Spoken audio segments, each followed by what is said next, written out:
Départ de Sadio Mané, le Bayern Munich change de discours. La grosse mise au point de l'Inter Milan sur les dossiers Onana et Lukaku. Bonsoir à tous, merci de nous suivre sur Afrique Sport pour le journal du soir de ce dimanche 2 juillet 2023. Il s'ouvre avec la CAN U23. Vainqueur au finish du Gabon 2-0 ce samedi à Tanger à l'occasion de la dernière journée du groupe B de la CAN U23. L'Égypte, tenant du titre, a validé sa qualification pour les demi-finales ainsi que la première place de sa poule. Les Pharaons affronteront ainsi la Guinée plutôt que le Maroc au prochain tour. Le Gabon quitte en revanche bien évidemment le tournoi sur un 0 pointé avec 3 défaites en autant de sorties. Selon vous, oui les amis, quel pays va remporter la CAN U23 qui se tient au Maroc? Vos réponses sont attendues en commentaire. Parlons ensuite de Mama Baldé, un des hommes en forme de 3 malgré la relégation du club en Ligue 2 française. Mama Baldé pourrait rester dans l'élite la saison prochaine. Auteur d'une saison 2022-2023 aboutie avec son club et bien évidemment 12 buts en 34 matchs de Ligue 1 française, l'attaquant bissau-guinéen est dans le viseur du FC Nantes. Selon l'équipe, les discussions entre les deux parties se sont accélérées récemment. Toutefois, aucun accord n'a été trouvé pour le moment, le FC Nantes n'étant pas prêt à s'offrir les 8 à 10 millions d'euros demandés par 3 pour laisser partir Mama Baldé. A noter, bien évidemment, que le joueur de 27 ans est sous contrat jusqu'en juin 2025. Mama Baldé doit-il quitter 3 pour le FC Nantes? Vos réactions sont attendues en commentaire. Partons en Italie, Milan Skriniar quitte officiellement l'Inter Milan. Le défenseur slovaque a adressé un message aux tifosi. Son contrat expirant le 30 juin, bien évidemment, Skriniar n'est plus un joueur de l'Inter Milan. Le défenseur de 28 ans est officiellement libre de s'engager où il le souhaite. Mais l'international slovaque est promis au Paris Saint-Germain depuis janvier et le principal intéressé l'a confirmé lui-même. Ce samedi, l'ancien de la Sampdoria de Gênes a publié un message d'adieu aux tifosi de l'Inter après 6 années passées en Lombardie. L'ex-capitaine aura disputé 242 matchs avec les Nerazzurri pour 10 buts marqués.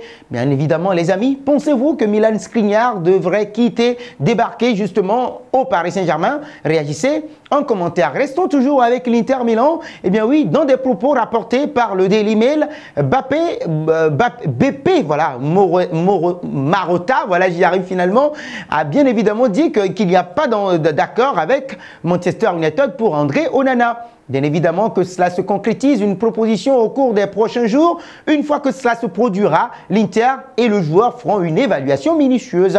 Mais il n'y a toujours pas d'offre officielle de United à ce stade. Autre sujet, autre dossier chaud en Lombardie, celui menant à Romelu Lukaku que le vice-champion d'Europe aimerait bien garder. Chelsea doit décider ce qu'ils veulent faire de lui et s'ils le mettent sur le marché. Ils s'attendent à recevoir des frais importants. Ce n'est pas un hasard si l'offre de l'Arabie Saoudite pour Romelu Lukaku était d'environ 50 millions d'euros. Pour rappel, le Belge voudrait absolument revenir chez les Nerazzurri et aurait même repoussé une approche mirobolante des Saoudiens pour y parvenir. Romelu Lukaku doit-il revenir à Chelsea selon vous les amis? Vos réactions sont attendues en commentaire. Nous partons en France. L'annonce de Kylian Mbappé fait trembler le Paris Saint-Germain et toute option semble pouvoir être envisagée lors de ce mercato estival, même si un transfert pour ne pas le laisser filer libre dans un an est toujours d'actualité. Ainsi, au sein du club parisien, on se demande qui pourra remplacer la star française et selon la presse italienne, Luis Campos aurait jeté son dévolu sur Federico Chiesa, ailier de la Juventus et de la Squadra Azzurra. Pour le moment, on est encore loin. Mais le Paris Saint-Germain semble vouloir prendre les devants et aurait déjà trouvé un profil intéressant pour remplacer Kylian Mbappé.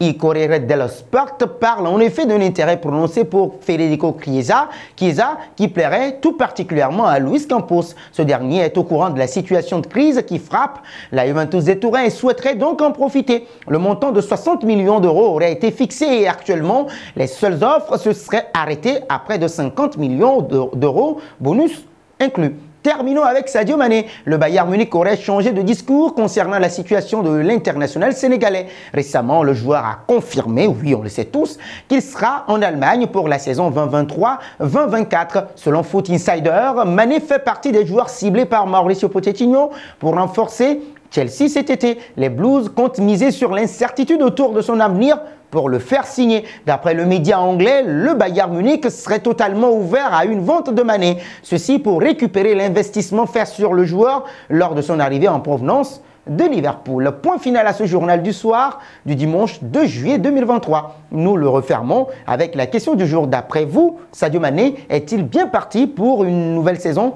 époustouflante au Bayern Munich? Vos réponses sont attendues en commentaire. Mais avant, oui, toi qui nous suis et qui ne t'es pas encore abonné, c'est l'occasion de le faire. Abonne-toi, actionne la cloche de notification pour ne rien manquer des informations footballistiques.